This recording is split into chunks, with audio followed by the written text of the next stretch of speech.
The rain hammered against the windows of the tower with relentless force, each drop a tiny assault on the glass that separated Marcus Sullivan from the world below. He stood in his office on the 47th floor, phone pressed to his ear, barely listening to the voice on the other end. Numbers, projections, quarterly reports. The same rhythm that had defined his existence for the past 15 years. He was 42 years old and worth $3 billion. His company had revolutionized financial technology, turning algorithms into gold. But standing there, watching the storm consume the city, Marcus felt nothing. Not satisfaction, not pride, not even the mild irritation he usually reserved for underperforming analysts. Just a vast, echoing emptiness. The call ended. He didn't remember saying goodbye. His assistant had already left for the evening, her desk pristine and empty in the reception area. Marcus gathered his coat and briefcase, movements automatic, and stepped into the private elevator that led directly to his penthouse. Or, at least, that's what he intended. The power flickered as the elevator rose. Once, twice, then held steady. Marcus checked his phone, scrolling through emails he wouldn't read. The doors opened with their usual soft chime, and he stepped out without looking up, turning left toward what he thought was his door. The hallway was dimmer than usual. He attributed it to the storm, to the emergency lighting kicking in somewhere in the building's electrical system. He reached for his keys, but the door wasn't locked. That should have been his first clue. His door was always locked, always secured by 3 separate mechanisms and a security system that cost more than most people earned in a year. But his mind was elsewhere, still half-trapped in spreadsheets and market fluctuations. He pushed the door open and stepped inside. The first thing that registered was wrong. The smell hit him immediately. Not the neutral, climate-controlled air of his penthouse, but something warm and organic. Tomatoes, garlic, herbs simmering together. Then his eyes adjusted to the softer lighting, and he saw the toys. A small red fire truck lay on its side near the entrance. Building blocks in primary colors were scattered across a worn rug. A child's drawing was taped to the wall, all bold strokes and cheerful chaos. Marcus froze. His mind, so precise with numbers and strategies, struggled to process what he was seeing. This wasn't his apartment. This wasn't even close. The space was smaller, the furniture mismatched but comfortable, the walls painted a warm cream instead of the stark white he'd chosen for his own space. Through an open doorway, he could see a tiny kitchen where a pot bubbled on the stove. Before he could retreat, before he could back out and pretend this mistake had never happened, she appeared. A woman emerged from the kitchen, wiping her hands on a dish towel, a small boy balanced on her hip. She couldn't have been more than 30, with dark hair pulled back in a practical ponytail and eyes that widened in surprise when she saw him standing in her entryway. They stared at each other for a long moment. Marcus waited for her to scream, to demand he leave, to reach for her phone and call security. Instead, she shifted the child to her other hip and studied him with an expression that was more curious than afraid. The boy spoke first, his voice high and bright. "Mama, who's that?" She smiled down at him, then back at Marcus. "I think this gentleman got a bit lost in the storm." Her voice was gentle, touched with an accent he couldn't quite place. Eastern European, perhaps? "You're looking for the penthouse, aren't you? It's 1 floor up. This is 46. Marcus found his voice, though it came out rougher than intended. "I apologize. I didn't mean to intrude. I should go." But as he turned toward the door, she spoke again. "Wait." He looked back. She was studying him more carefully now, and something in her expression shifted from surprise to something softer. "You look like you could use a warm meal." The words hung in the air between them. Marcus had been offered many things in his life: business deals, investment opportunities, partnerships worth millions. But no one had offered him a warm meal in longer than he could remember. His meals came from exclusive restaurants or private chefs, presented on fine china with wine pairings and calculated nutritional values. "I couldn't possibly impose," he said, but even as he spoke, he found himself hesitating. "It's no imposition. I made too much soup anyway. I always do." She smiled, and it transformed her face, pushing back the weariness that had settled in the corners of her eyes. "I'm Elena. This is my son, Daniel. And you are?" "Marcus." He didn't add his last name, didn't mention the company or the billions or any of the things that usually defined him in every interaction. Just Marcus. Elena set Daniel down, and the boy immediately ran to his toys, chattering to himself as he lined up small cars in precise rows. "Sit," Elena said, gesturing to a small table by the window. "Please, it's just vegetable soup and bread, nothing fancy, but it's hot and the storm isn't letting up." Marcus should have left. Every instinct told him to extract himself from this situation, to return to his own space where everything was controlled and predictable. Instead, he found himself removing his coat and sitting in the chair she'd indicated. The table was small, barely big enough for two people, with a plastic tablecloth decorated with cheerful sunflowers. Through the window, he could see the same storm he'd watched from his office, but from this angle, one floor down, the rain seemed less distant, more real. Elena moved efficiently in the tiny kitchen, ladling soup into mismatched bowls. She brought them to the table along with thick slices of bread that looked homemade. The steam rose between them, carrying that rich, comforting smell that had first alerted him to his mistake. "Thank you," Marcus said, and meant it. "It's nothing. My grandmother always said you should never let someone go out into a storm on an empty stomach. She was very superstitious about these things." Elena sat down across from him, keeping one eye on Daniel, who was now building an elaborate structure with his blocks. She had a saying for everything: feed a stranger, feed an angel, that sort of thing. Marcus tasted the soup. It was simple, just vegetables and broth with herbs he couldn't name, but it was the best thing he'd eaten in months, maybe years.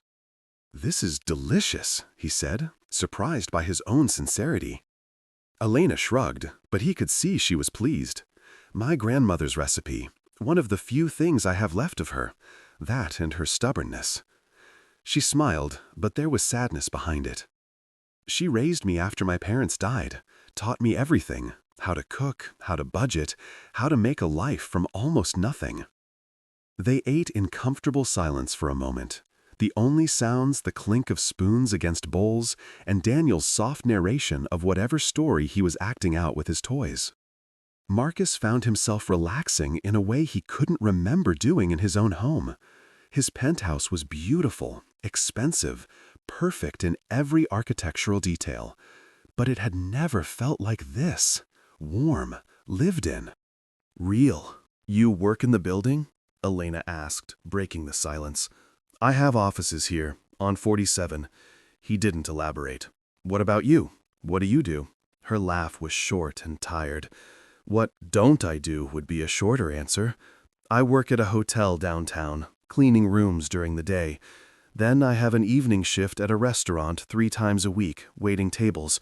Between that and taking care of Daniel, there's not much time for anything else." Marcus set down his spoon, studying her face. She looked exhausted, he realized, the kind of bone-deep tiredness that came from months or years of pushing past limits, of choosing between rest and survival, and choosing survival every time. That's 2 jobs, sometimes 3 if I can pick up extra shifts. My neighbor watches Daniel when she can, but childcare is expensive. Everything is expensive.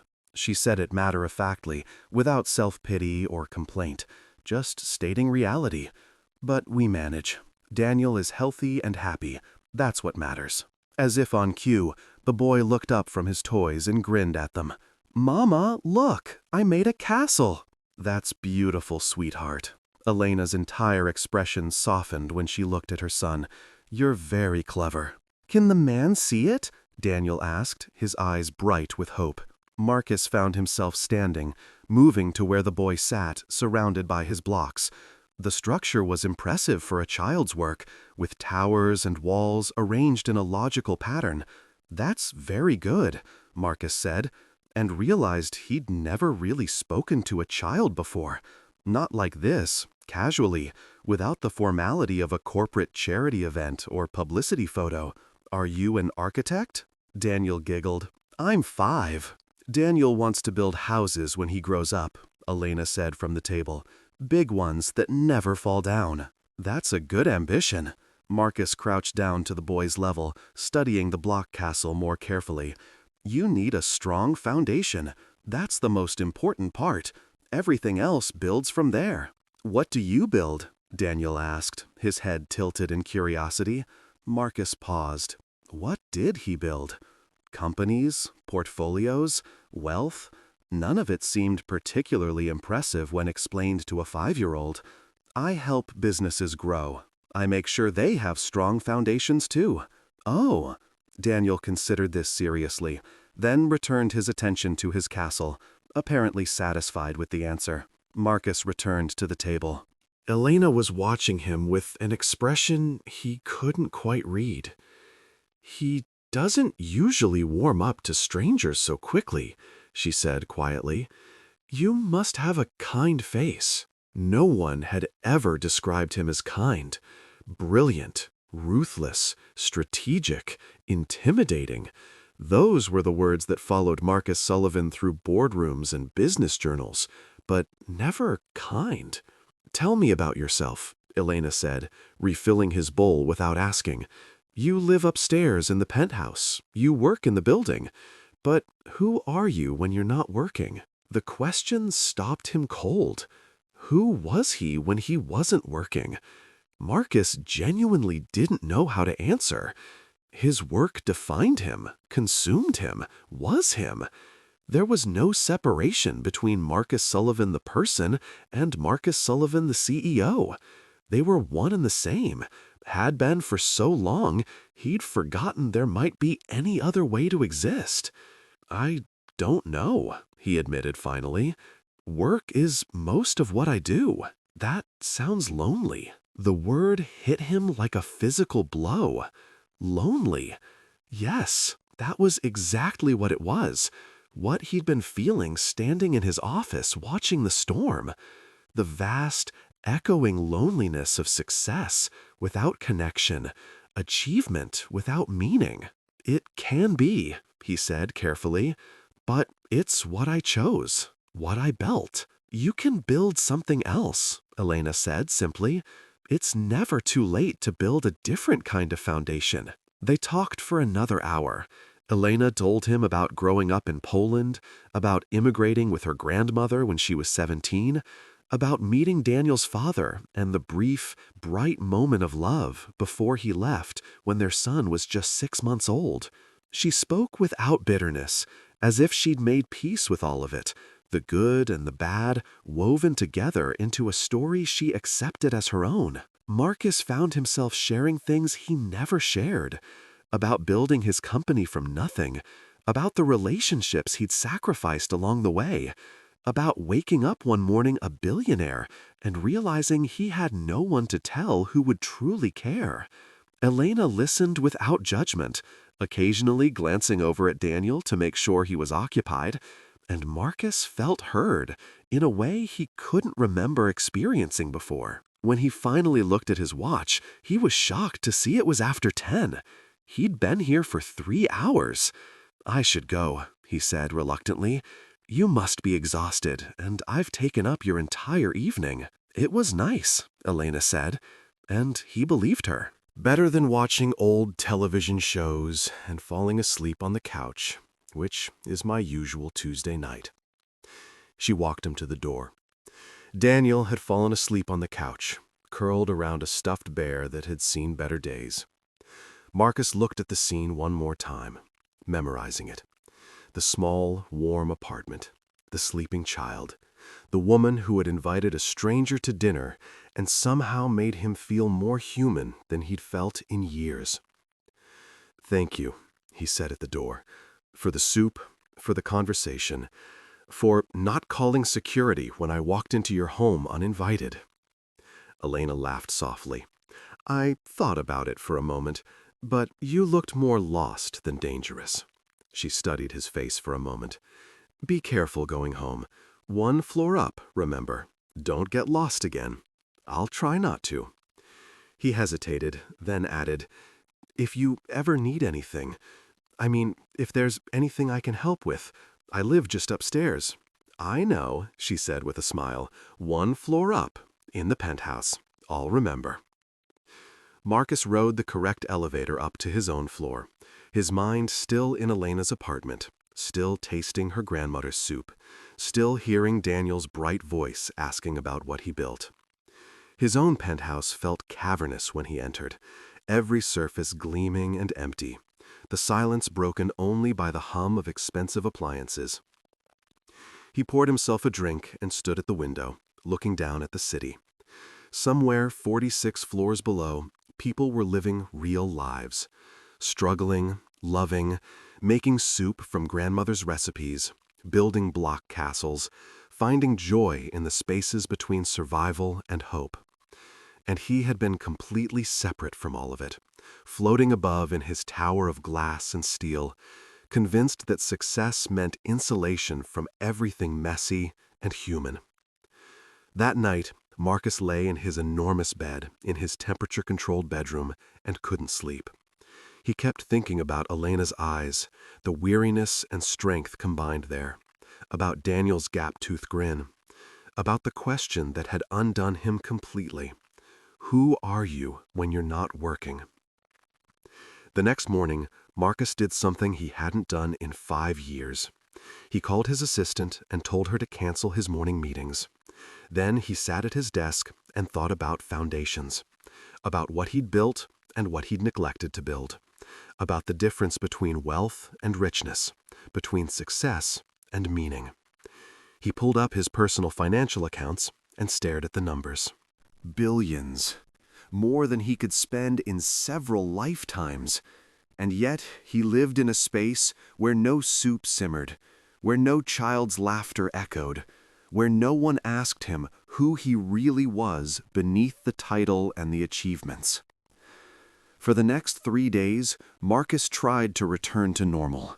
He went to his meetings, reviewed his reports, made decisions that moved millions of dollars from one column to another. But every evening, he found himself pausing in the hallway outside his apartment, looking at the door that led to the stairs, knowing that 1 floor down was a warmth he'd tasted and couldn't forget. He told himself not to intrude again. Elena had been kind, but that didn't mean she wanted a billionaire showing up at her door. She had her own life, her own struggles. The last thing she needed was him complicating things. But on the 4th evening, he heard crying in the hallway. Not loud, but clear enough in the late-night quiet. Marcus opened his door and saw Elena sitting on the stairs between floors, her face in her hands, shoulders shaking with exhausted sobs. He should have gone back inside, should have given her privacy. Instead, he found himself walking to the stairs and sitting down beside her, not touching, not speaking, just present. Elena looked up, startled, her face streaked with tears. "Oh, I'm sorry. I didn't think anyone would be here." "What happened?" Marcus asked quietly.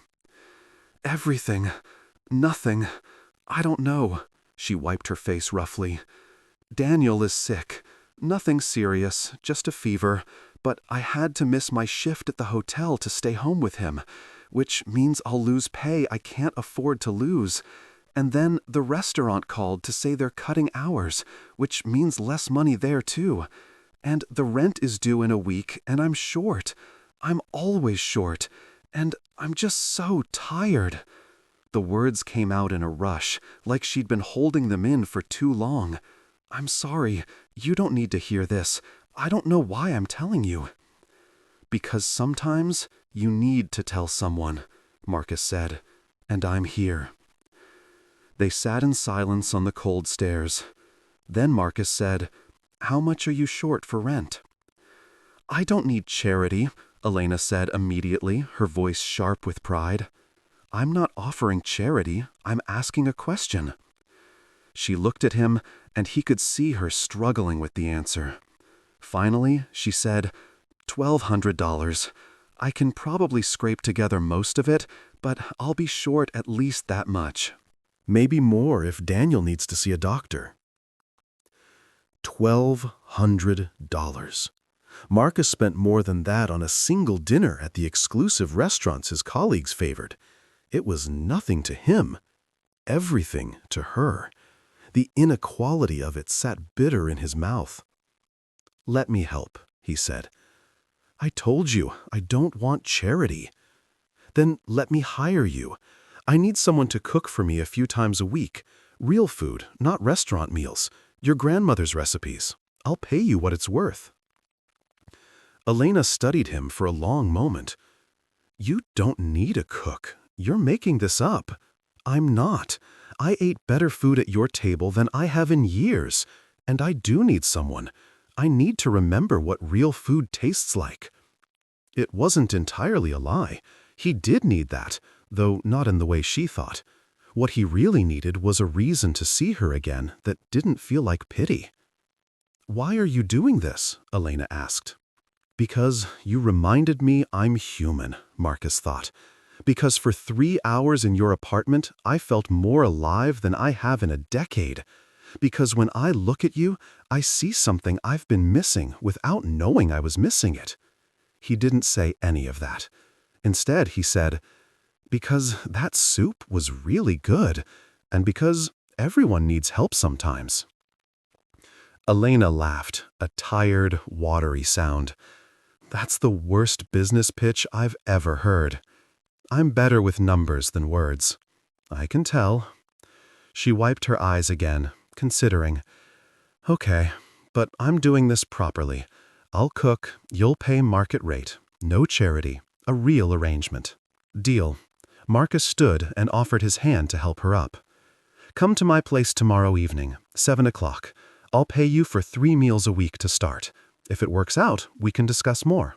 Elena took his hand and let him pull her to her feet. Her hand was small in his, rough from work, but warm. "Okay, but I'm bringing Daniel. I can't afford a babysitter." "Good.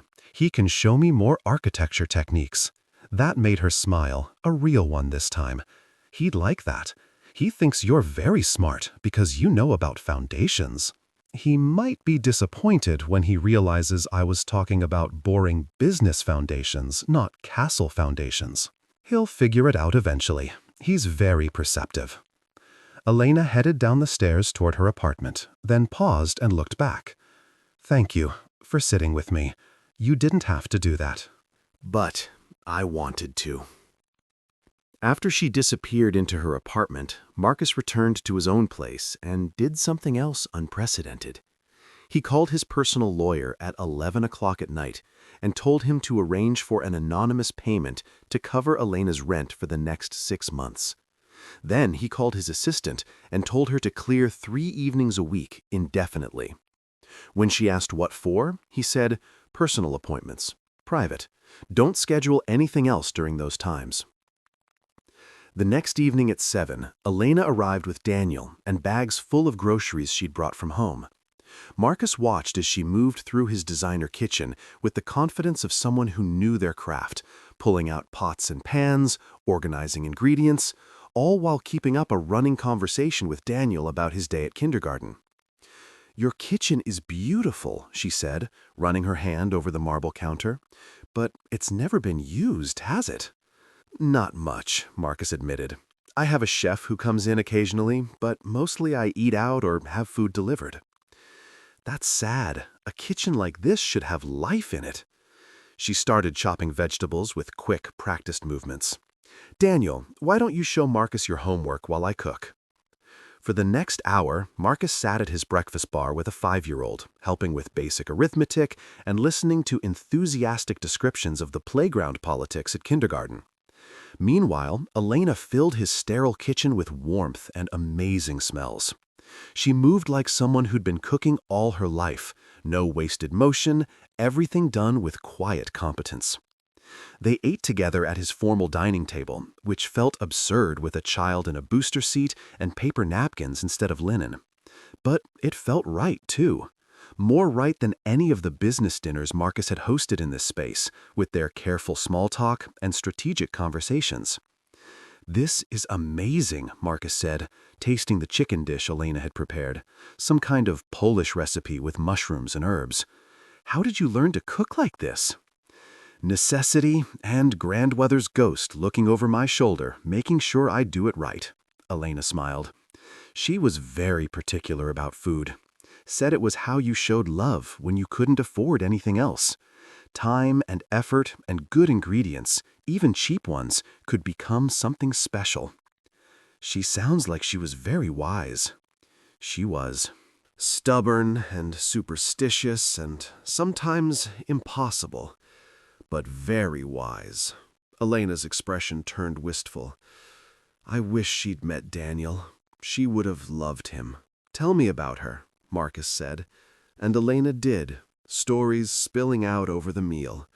About a grandmother who'd survived wars and poverty and still found joy in small things, who'd brought her granddaughter to America with nothing but determination and a recipe book, who'd taught Elena that dignity wasn't about what you had, but how you treated others. Daniel fell asleep on Marcus's leather couch, curled up with the stuffed bear he carried everywhere. Elena covered him with a blanket Marcus pulled from a closet, still in its original packaging, never used. "He's exhausted," she said softly. "The fever broke this morning, but he's still recovering. I'm glad he's better." Marcus poured them both wine, expensive vintage he'd been saving for no particular reason. They sat in his living room, the city spread out below them through floor-to-ceiling windows, speaking quietly so as not to wake the child. "Can I ask you something?" Elena said after a moment. "Why are you really doing this? And please don't say it's just about the food." Marcus swirled his wine, considering how much truth to offer. "That night I walked into your apartment by mistake. It woke something up in me. I realized I'd built this entire life that looks successful from the outside, but feels empty from the inside. I have everything money can buy, and nothing that actually matters. And then I met you, working 2 jobs, raising a child alone, living in an apartment a fraction of the size of this place. And you had something I don't have. Peace, purpose, happiness that doesn't come from a bank account." Elena was quiet for a long moment. "You're romanticizing poverty. I promise you, it's not peaceful or purposeful.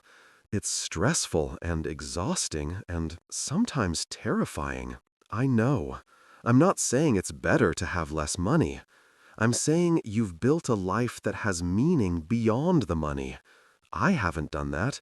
I've just built money. So what are you looking for? Redemption? A project to make yourself feel better?" Her directness startled him. Most people treated Marcus with careful deference. Elena just asked what she wanted to know. "I don't know what I'm looking for. I just know that I'd like to keep doing this. These dinners, getting to know you and Daniel. Remembering what it's like to be around people who see me as just Marcus, not Marcus Sullivan, the billionaire." "We know who you are," Elena said quietly. "I looked you up after that first night. You're very famous in business circles, very rich, very successful." "Does that change anything?" "It makes me more suspicious of your motives. Rich men don't usually spend their evenings with single mothers and 5-year-olds unless they want something." "I want conversation, connection. I want to sit in a room with people who are real and honest, and not trying to sell me something or get something from me. Is that really so hard to believe? Elena studied his face for a long moment. No, she said finally. I think you're lonely, and I think you walked into my apartment and saw something you'd been missing. But I need you to understand something. I can't be your project or your redemption story. I'm a person with my own life and my own problems. If we're going to do this, whatever this is, it has to be honest. No games, no hidden motives. I can agree to that. Marcus met her eyes. Honest. No games. Okay then. She finished her wine and stood. I should get Daniel home and into bed. Same time next week? Same time next week. Marcus helped carry the sleeping Daniel down the stairs to Elena's apartment. The boy barely stirred when his mother put him to bed, kissing his forehead and pulling the blankets up around him. Marcus stood in the doorway, watching this small ritual of love, and felt something crack open in his chest. Over the following weeks, a routine developed. Elena came 3 evenings a week, cooking meals that filled Marcus's kitchen with life. Daniel did homework at the counter or played in the living room, gradually becoming comfortable enough to ask Marcus questions about everything from skyscrapers to why the sky changed colors. And Marcus found himself rearranging his entire schedule around those evenings, leaving work early, turning down invitations, protecting those hours fiercely. He learned things about Elena in pieces, that she'd studied architecture before her grandmother got sick, putting her dreams on hold to become a caretaker. That Daniel's father had been a mistake she didn't regret because he'd given her a son. That she still drew sometimes, late at night when Daniel was asleep, sketching buildings she'd never build. Show me, Marcus said one evening, and reluctantly, Elena pulled out a worn sketchbook. The drawings were beautiful, intricate designs that balanced form and function with artistic vision. These are incredible. You should be doing this professionally. With what time and what money? I can barely afford rent and food. Architecture school isn't happening. She said it without self-pity, just stating facts. But I draw for Daniel, so he can see that dreams are worth having, even if you can't chase them right away. What if you could chase them? I can't, so there's no point in what if. But Marcus couldn't let it go. The next day, he called the dean of architecture at a prestigious university, made inquiries about their scholarship programs, asked questions about part-time study options for working adults.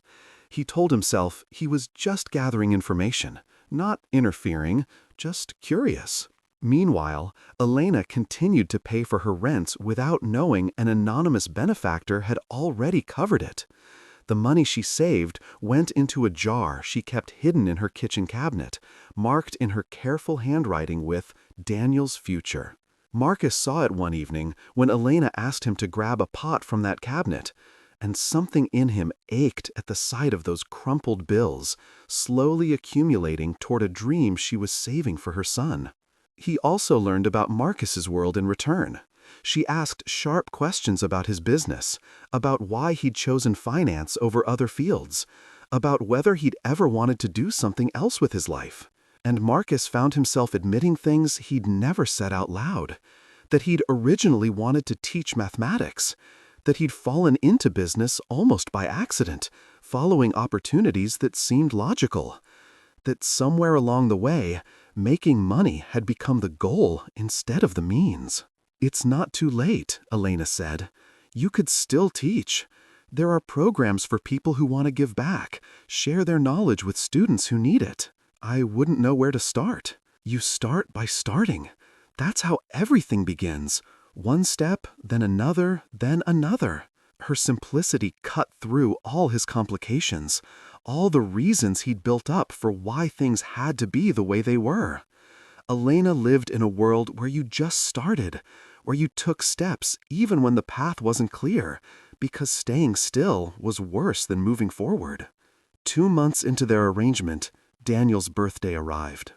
Elena mentioned it casually while cooking, saying she was planning a small party at the park, just a few kids from his kindergarten class and some cake. Marcus asked if he could attend, trying to sound casual about it, and Elena looked at him with surprise. "You want to come to a 5-year-old's birthday party?" "If I'm invited. I've become rather fond of the birthday boy." Elena smiled. "He's fond of you too. He talks about you at school. Says you're teaching him about foundations. His teacher thinks he's very advanced for his age." "He's a smart kid. He gets it from his mother. Flattery won't get you extra dessert. Worth a try." The party was in a public park, nothing fancy, just a picnic table decorated with streamers and a homemade cake shaped like a building. Daniel's friends ran wild on the playground, while Elena and a few other mothers chatted and kept watch. Marcus felt completely out of place in his expensive casual wear, surrounded by families who looked at him with curiosity and suspicion. But Daniel's face when he saw Marcus arrive made it worth the discomfort. The boy ran over and grabbed his hand, pulling him toward the playground. "Come see how high I can swing now. I've been practicing." Marcus spent the afternoon being shown every piece of playground equipment, pushed on swings, and enlisted to help build an elaborate sandcastle that Daniel declared would be even better than the block one at home. The other parents gradually warmed up to him when they realized he was genuinely there for Daniel, not judging or standing apart, but participating fully in the chaos of a child's birthday. When it was time for cake, Daniel insisted Marcus sit next to him. They sang off-key, and Daniel blew out his candles with such enthusiasm that he nearly knocked over the whole cake. Elena took photos with an ancient phone that had a cracked screen, capturing moments of pure, unfiltered joy. "Make a wish," Elena reminded Daniel before he blew out the candles. "I wished for a dad," Daniel announced after extinguishing all 6 candles with one breath. The adults around the table froze, a moment of awkward silence. "But Mama says wishes don't always work that way, so I also wished for a puppy as backup." The moment broke with gentle laughter. Elena smoothed her son's hair, her expression complicated. "We'll see about the puppy," she said diplomatically. Later, as they were cleaning up and the other families had left, Daniel fell asleep on the picnic bench, worn out from excitement and sugar. Elena sat beside him, gently rubbing his back, and Marcus helped pack up decorations and leftover cake. "I'm sorry about what he said," Elena told Marcus quietly. "About wishing for a father. He doesn't understand. He's a kid. Kids wish for things. There's nothing to apologize for. He sees his friends with their dads, and he notices what's missing. I do my best, but I can't be both parents. You're doing an amazing job. Daniel is happy and healthy and smart and kind. That's all because of you." Elena looked at him, her eyes shining with something that might have been tears. "Sometimes I worry it's not enough, that I'm not enough. You're more than enough." Marcus said it with such conviction that Elena's expression shifted, surprise mixing with something else he couldn't quite name. They looked at each other for a long moment, the air between them charged with something unspoken. Then Daniel stirred, and the moment broke. Elena turned her attention back to her son, and Marcus busied himself with gathering the remaining party supplies. But something had changed. A line had been crossed, or maybe just acknowledged. Marcus drove them home in his car, a ridiculous luxury vehicle that Daniel found endlessly fascinating. He helped carry the sleeping boy upstairs and watched Elena tuck him into bed with practiced tenderness. When she walked Marcus to her door, they stood in the hallway longer than necessary. "Thank you for coming today," Elena said. "It meant a lot to Daniel, to both of us. Thank you for inviting me. I can't remember the last time I had that much fun. Playing in sand and eating grocery store cake? Being part of something real." Elena reached out and touched his arm, a brief connection that sent electricity through him. "You're a strange man, Marcus Sullivan, but I think you're a good one." After he left, Marcus sat in his penthouse and acknowledged what he'd been avoiding for weeks.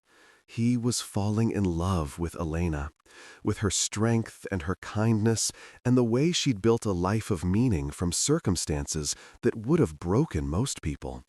And he was falling in love with Daniel, too, with his endless questions and bright imagination, and the way he'd somehow decided Marcus was worth trusting. It terrified him. Marcus knew how to build companies and accumulate wealth. He had no idea how to build a relationship, how to be part of a family. His own childhood had been cold and achievement-focused, his parents more concerned with status than affection. He'd repeated that pattern in his adult life, choosing work over everything else, letting his few romantic relationships wither from neglect. But he wanted this, wanted to be the person Daniel wished for, wanted to be worthy of the trust Elena was slowly, carefully giving him. He just had no idea how to get from where he was to where he needed to be. The answer, when it came, was simpler than he expected. Just start. Take one step, then another. Elena's own advice, given back to him. So Marcus started. He began by changing his work schedule permanently, cutting back his hours, delegating more, and trusting his team with responsibilities he'd always hoarded. His executives were shocked. His board was concerned. But Marcus discovered that his company didn't collapse without his constant attention. In fact, freed from his micromanagement, his team flourished. With the extra time, Marcus did something unexpected. He contacted a nonprofit that helped low-income students pursue STEM education, offered to teach a mathematics course one evening a week, found himself in a classroom full of teenagers who reminded him why he'd loved math in the first place. The pure logic and beauty of numbers, the satisfaction of solving problems that had clear answers. He told Elena about it during one of their dinners. She listened with a smile that told him she'd been waiting for this, had seen it coming before he had. "How does it feel?" she asked. "Terrifying, fulfilling, like I'm remembering who I was supposed to be before I became who I thought I should be." That's very philosophical for a finance guy. "I'm learning from the best." Marcus met her eyes across the table. "You've taught me more in these few months than I learned in 20 years of business school and boardrooms." Elena shook her head, but she was still smiling. "I haven't taught you anything. You just needed someone to hold up a mirror so you could see what was already there." Daniel, who had been focused intently on his dinner, suddenly looked up. "Marcus, are you going to eat with us forever?" The question hung in the air, innocent but loaded with meaning. Elena's expression became carefully neutral, waiting to see how Marcus would answer. "I'd like that," Marcus said honestly. "If that's okay with you and your mother." "It's okay with me," Daniel declared, returning to his chicken with the matter settled in his mind. Elena said nothing, but her eyes stayed on Marcus for a long moment before she looked away. That night, after Elena and Daniel had left, Marcus made a decision. He called his lawyer again, but this time with different instructions. He wanted to set up a trust fund for Daniel's education, anonymously, managed through a scholarship foundation, so Elena would never know it came from him. He wanted to ensure that her son would have every opportunity she'd been denied. His lawyer tried to talk him through the implications, the legal structures, the tax considerations. Marcus cut him off.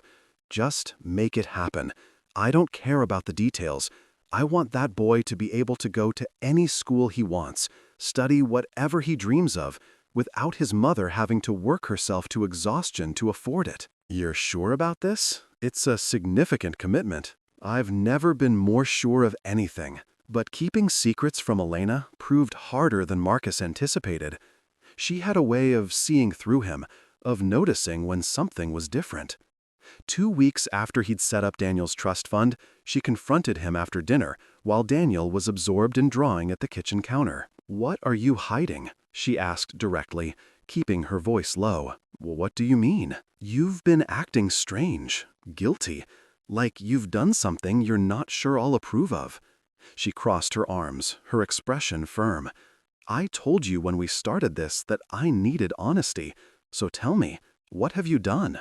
Marcus considered lying, considered deflecting, but Elena deserved the truth, even if she got angry.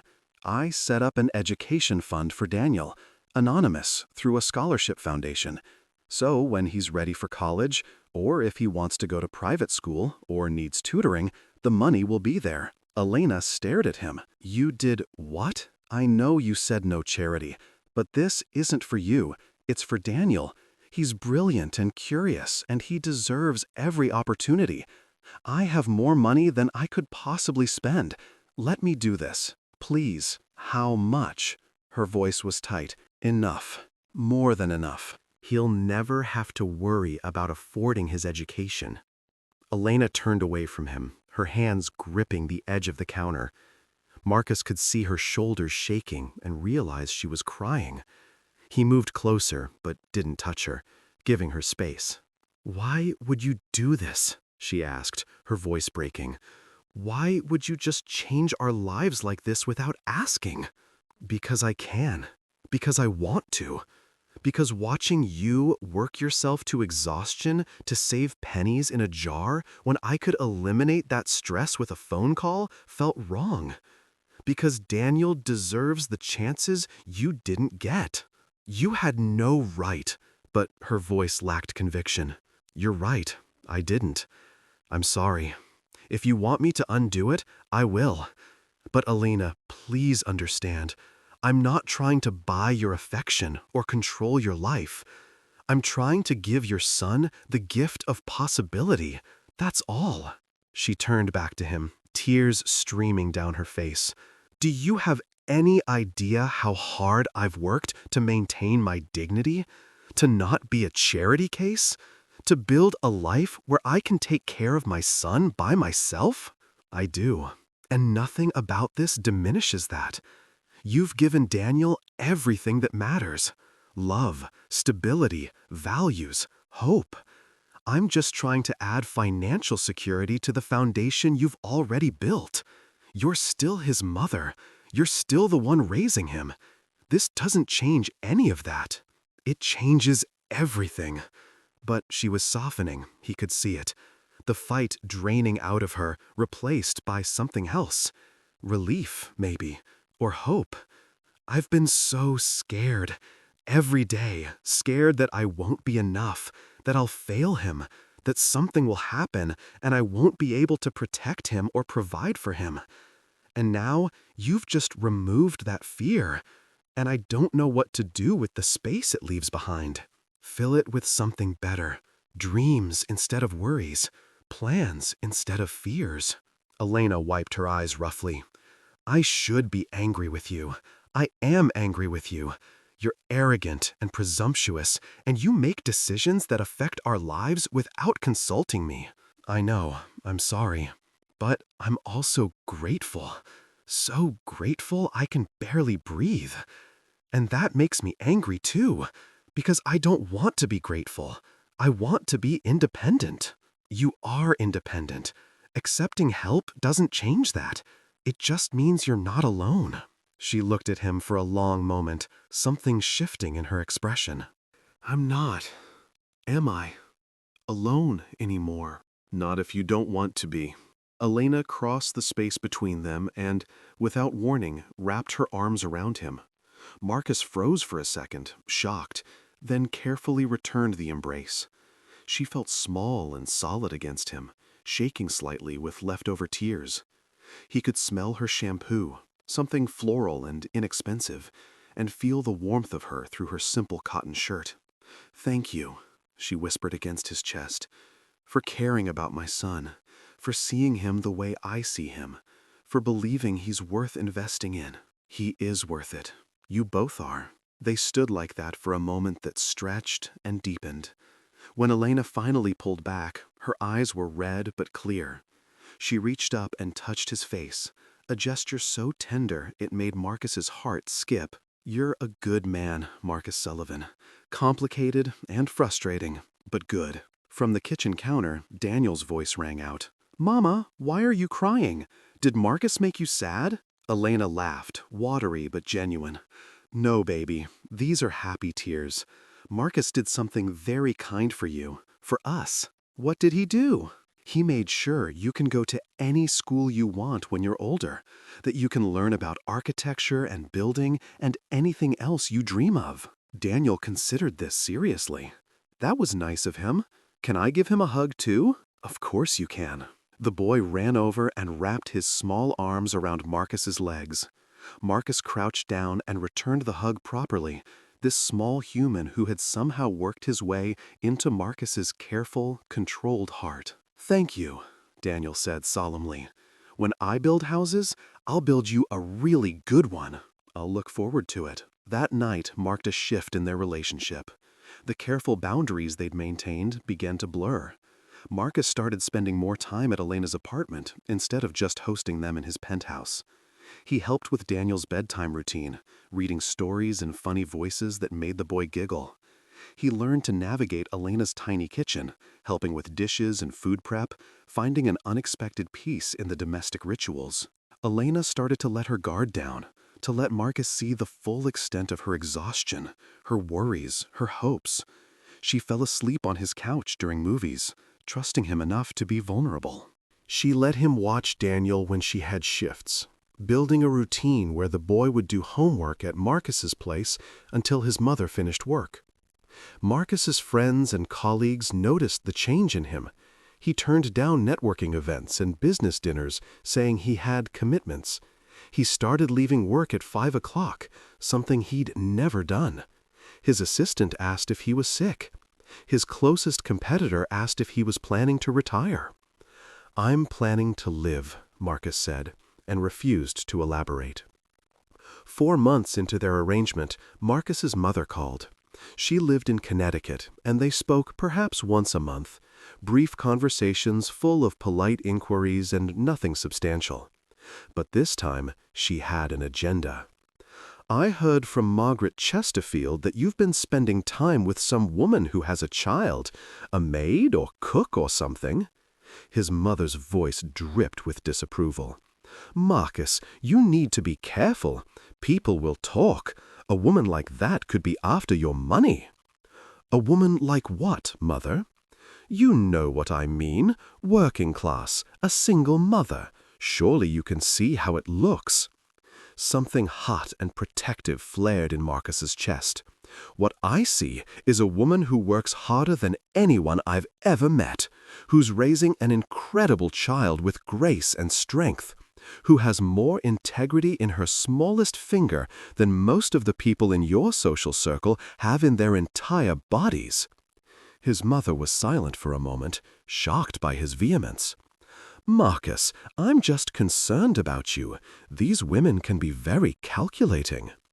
Elena doesn't even know I'm helping her. She fights me every time I try to do anything for her. She doesn't want my money. She just wants to take care of her son and build a decent life. Can you understand that? Can you comprehend someone who isn't motivated by status and wealth? There's no need to be rude. Then stop insulting the woman I love. The words came out before Marcus realized he was going to say them. Silence stretched across the phone line. Then his mother said, carefully, Love? Marcus, you've known her for 4 months. I know, and yet here we are. Have you told her how you feel? Not yet. I'm working up to it. His mother sighed. You were always impulsive when you made up your mind about something. Just promise me you'll be careful. Think about the implications. I've thought about nothing else. Marcus softened slightly. Mother, I know this isn't what you expected for me, but I've never been happier. Doesn't that count for something? Of course it does. I just want you to be sure. I am sure. After the call ended, Marcus sat with the truth he'd accidentally spoken out loud. He loved Elena. loved her strength and her warmth, and the way she'd turned his perfectly ordered life into something messy and real and infinitely better.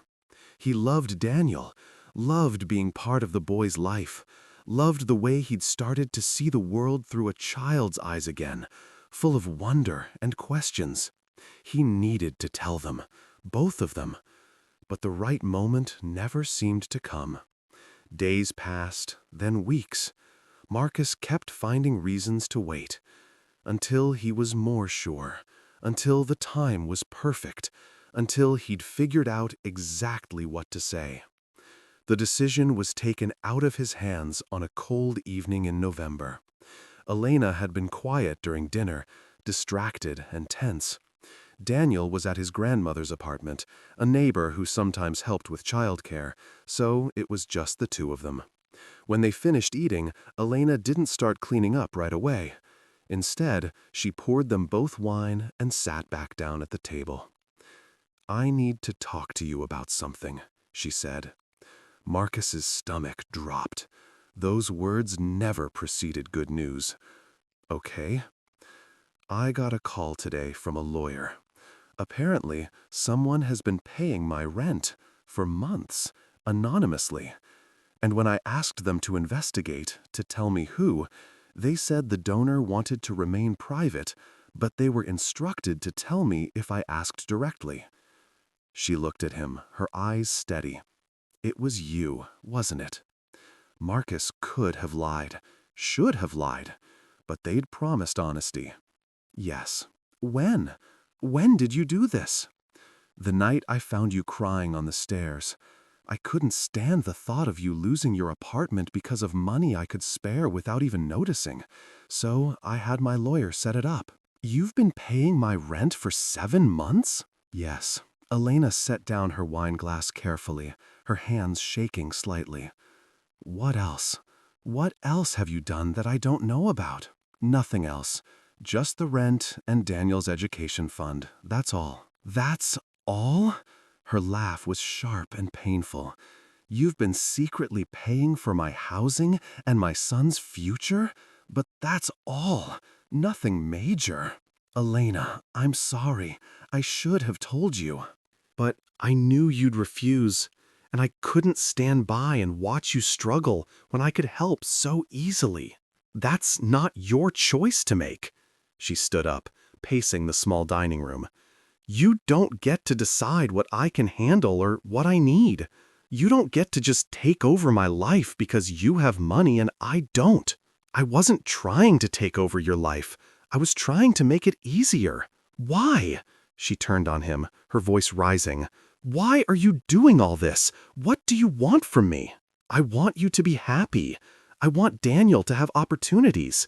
I want to be part of your lives." The words rushed out.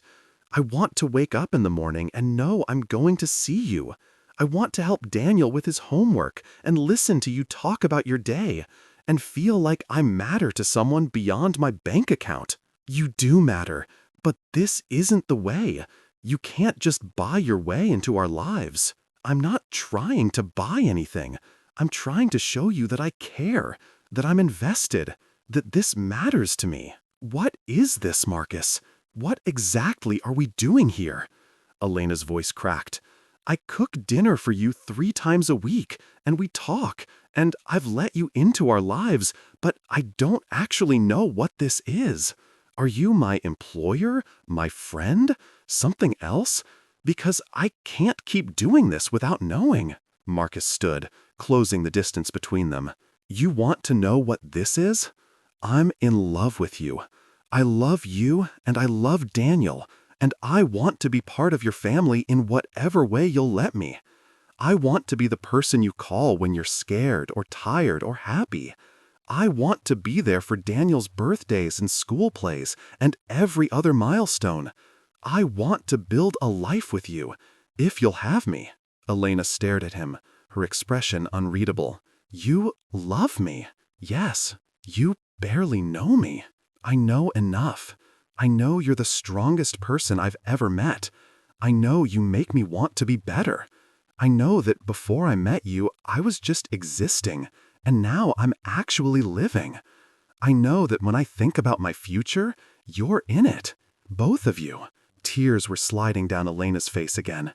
This is insane. You're a billionaire. I clean hotel rooms. We live in completely different worlds. We live one floor apart. Our worlds are as different or as similar as we choose to make them. Your mother must hate me. Your friends must think you've lost your mind. I don't care what they think. I only care what you think, what you feel. Marcus took her hands, holding them gently. I know I've done things wrong. I've overstepped and made decisions I shouldn't have made. But my intentions were never to control you or diminish you. I just wanted to help. And yes, I wanted to show you that I'm serious about this, about us, about being someone you can rely on. Elena pulled her hands away, wrapping her arms around herself. I need to think. This is too much. You're asking me to trust you with everything. My life, my son's life. And you've already been making huge decisions behind my back. How do I know you won't keep doing that? How do I know this isn't just some fantasy for you, slumming with the poor single mother until you get bored? The words stung, but Marcus understood the fear behind them. You don't know, not for certain. All I can do is tell you the truth and hope you believe me. I'm not going anywhere. This isn't a fantasy or a phase. You've changed me, fundamentally changed how I see everything. And I love you. That's not going to change. Love isn't always enough. No, but it's a start. And we can figure out the rest together, if you're willing to try. Elena looked at him for a long moment, her expression torn between hope and fear. Finally, she said, I need time. I need to process all of this. The money, your feelings, what it all means. Can you give me that? Time to think without pressure? Of course, as much time as you need. Thank you. She moved toward the door, clearly wanting him to leave. I'll call you when I'm ready to talk. Marcus nodded and left, his heart in his throat. He'd laid everything out, all his cards on the table. And now all he could do was wait. 3 days passed without word from Elena. Marcus respected her request for space, but it was torture. He threw himself into work, trying to distract himself, but everything reminded him of her. The kitchen where she'd cooked, the couch where Daniel had fallen asleep, the dining table where they'd shared countless meals and conversations. On the 4th day, his assistant informed him there was a visitor in the lobby, a young woman with a child. Marcus's heart jumped. He told security to send them up immediately. But when the elevator doors opened, it was Elena's neighbor, the older woman who sometimes watched Daniel. And she had Daniel with her, but Elena was nowhere in sight. Mr. Sullivan. The woman's English was heavily accented. I am Sophia, Elena's friend. She asked me to bring Daniel to you. There has been accident.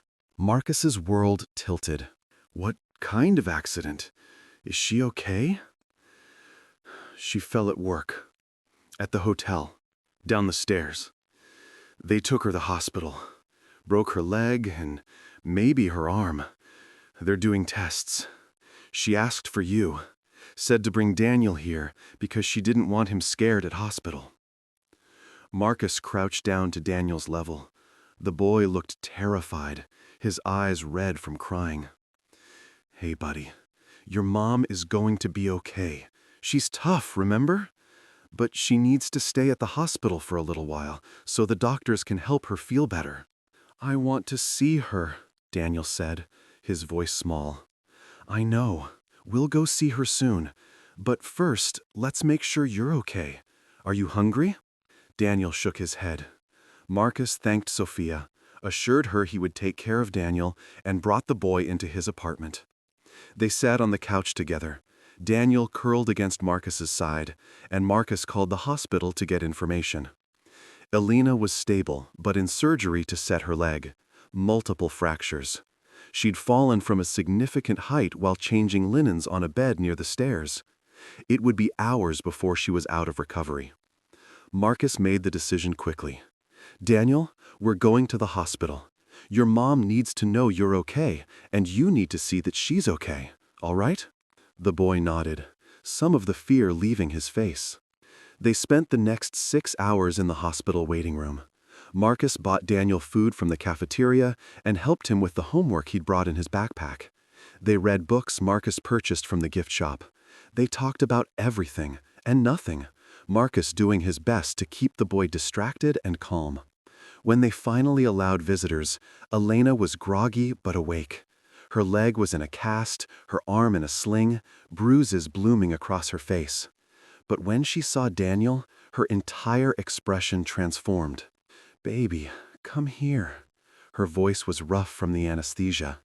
Daniel ran to her bed, careful not to bump her injuries. Marcus hung back, giving them space.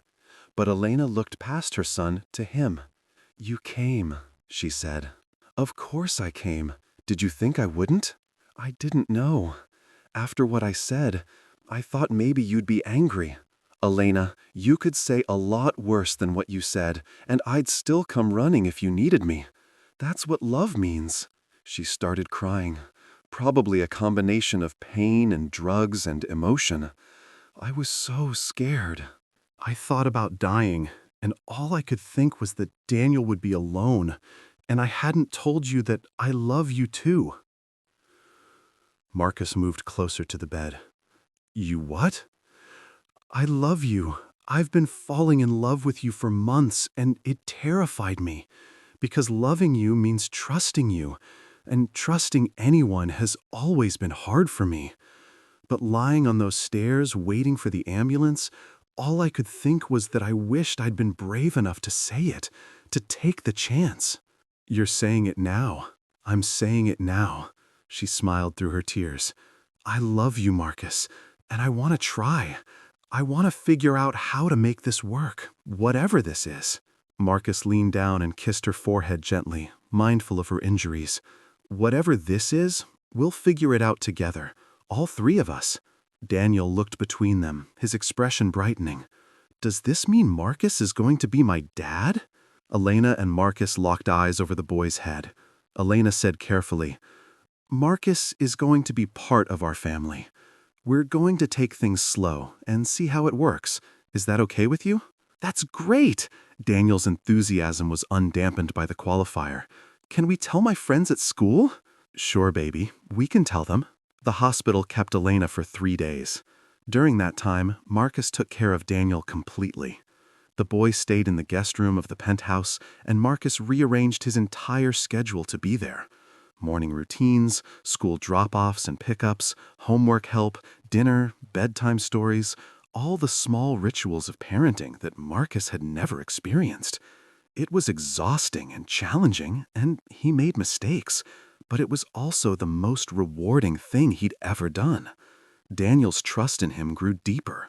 The boy started calling him Marcus without prompting, sought out his company, asked his opinion on everything from what to wear to school to whether dinosaurs could have been nice if people had been around to domesticate them. When Elena came home, she couldn't manage stairs, so Marcus made another executive decision. He hired contractors to make his penthouse accessible and insisted Elena and Daniel stay with him during her recovery. Elena protested, but weakly. She was in too much pain and too dependent on help to fight hard. Moving them in, even temporarily, changed everything. Daniel's toys appeared in the living room. Elena's books filled the empty shelves. The kitchen smelled like cooking every evening. Even when Marcus was the one attempting the recipes, Elena directed from the couch. The whole space came alive in ways Marcus's money had never managed to achieve. 6 weeks passed. Elena's leg healed slowly. Marcus worked from home most days, taking calls from his home office while keeping an ear out in case Elena needed anything. Daniel adapted seamlessly, treating the penthouse like it had always been his home.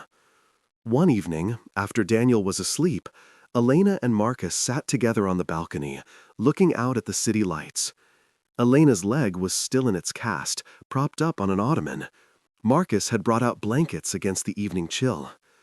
"I've been thinking," Elena said carefully, "about when I'm healed, about what happens next." Marcus's chest tightened. "What have you been thinking?" "That going back to my apartment alone seems impossible now. Not just physically, though the stairs will be hard, but emotionally. We've built something here, the three of us, a routine, a life, and I don't want to give that up." "Then don't. Stay here, both of you, permanently." "Marcus, I can't just move in with you. What would people say? What kind of example would I be setting for Daniel?" "Then marry me." The words hung in the cold air. Elena turned to stare at him, her eyes wide. Marcus continued, his heart racing. "I don't have a ring yet. I was planning to do this properly, romantically, but I can't wait anymore. Elena, marry me. Not because you need me, or because I have money, or because it's practical. Marry me because we love each other, and because we're already a family. We've been a family since the night I walked through the wrong door, and you invited me to dinner. Make it official. Say you'll spend your life with me." "This is insane," Elena whispered. "We've known each other less than a year." "I know, and yet I've never been more certain of anything. Have you?" She was quiet for a long moment, and Marcus held his breath. Then she said, "No, I haven't. From the moment you sat at my table and ate my grandmother's soup, something in me knew. This is the man I've been waiting for." And I kept trying to talk myself out of it, to be practical and careful, but my heart wouldn't listen. "So listen to your heart now. What is it saying?" "Yes," Elena smiled, tears sliding down her cheeks. "It's saying yes. Yes, I'll marry you. Yes, we'll build this life together." "Yes, to all of it." Marcus kissed her then, gentle and sweet and full of promise. When they pulled apart, Elena was laughing.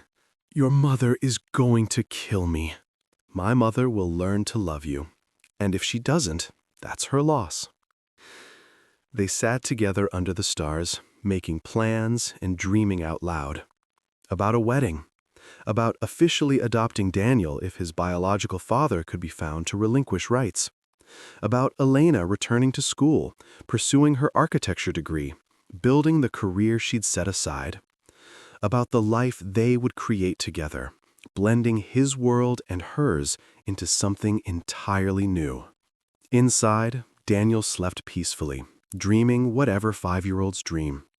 And in the morning, they would tell him that Marcus wasn't just their friend anymore, that they were becoming a real family, that wishes sometimes did come true, even the ones that seemed impossible. The months that followed were a whirlwind. Marcus hired the best lawyers to navigate the legal complexities of adoption. Daniel's biological father, found living across the country with a new family, signed away his rights without hesitation. The man had never been part of Daniel's life and had no interest in starting now. The knowledge stung Elena, but she focused on what it meant. Daniel would legally, officially, become Marcus's son. The wedding was small and private, just close friends and a few family members. Marcus's mother came, stiff and formal at first, but by the end of the evening she was in tears watching Marcus dance with Daniel at the reception. Elena wore a simple dress that cost less than Marcus wanted, but more than she'd ever spent on herself. Daniel was the ring bearer, taking his job with profound seriousness. When the officiant pronounced them husband and wife, Daniel cheered louder than anyone. And when Marcus kissed his bride, he whispered, "Thank you for walking into your life." "You walked into mine," Elena corrected. "Best mistake I ever made." Elena returned to school that fall, studying architecture part-time while Daniel was in class. Marcus cut his work hours even further, discovering that his company continued to thrive without his constant oversight. He taught his class at the nonprofit twice a week and found more satisfaction in helping struggling students understand calculus than he ever had closing billion-dollar deals. They kept both apartments. Elena's small place became her studio, where she worked on designs and drawings. The penthouse became their home, filled with the beautiful chaos of family life. Marcus learned to navigate toys on the floor and crayon marks on walls. He learned that schedule flexibility was a myth when you had a child. He learned that love was less about grand gestures and more about showing up, day after day, for the small moments that made up a life. Daniel thrived. With his education secured and both parents' attention, he blossomed. His teachers commented on his confidence, his creativity, his kindness to other children. He still loved buildings and architecture, spending hours drawing elaborate structures and explaining to anyone who would listen about foundations and load-bearing walls and all the concepts Marcus and Elena taught him. On the anniversary of the night Marcus had walked through the wrong door, they celebrated. Elena made her grandmother's soup. They sat at the same small table, now moved to their penthouse, and remembered. "Do you ever think about how different things would be if you'd gone to the right apartment that night?" Elena asked. "All the time," Marcus admitted. "I'd probably still be working 80-hour weeks, eating meals alone, thinking success was measured in stock prices. I'd be miserable and not even know it. And I'd still be working 2 jobs, terrified about making rent, trying to be enough for Daniel all by myself. You were always enough. Maybe. But it's better not being alone." Elena reached across the table and took his hand. "I'm glad you got lost that night. I'm glad the storm confused you and you walked through the wrong door. Because it was actually the right door. It just took us a while to realize it." Marcus squeezed her hand, thinking about the journey that had brought them here. From strangers to friends to lovers to family. All because of rain and distraction and a simple invitation to share a meal. "I love you," he said. The words still felt new, still carried weight, even after saying them hundreds of times. "I love you too," Elena replied. "Now eat your soup before it gets cold. Your grandmother-in-law would be very disappointed." They ate together, their son drawing at the counter nearby, the city lights twinkling through the windows, and Marcus felt something he'd chased for years without finding: peace, contentment.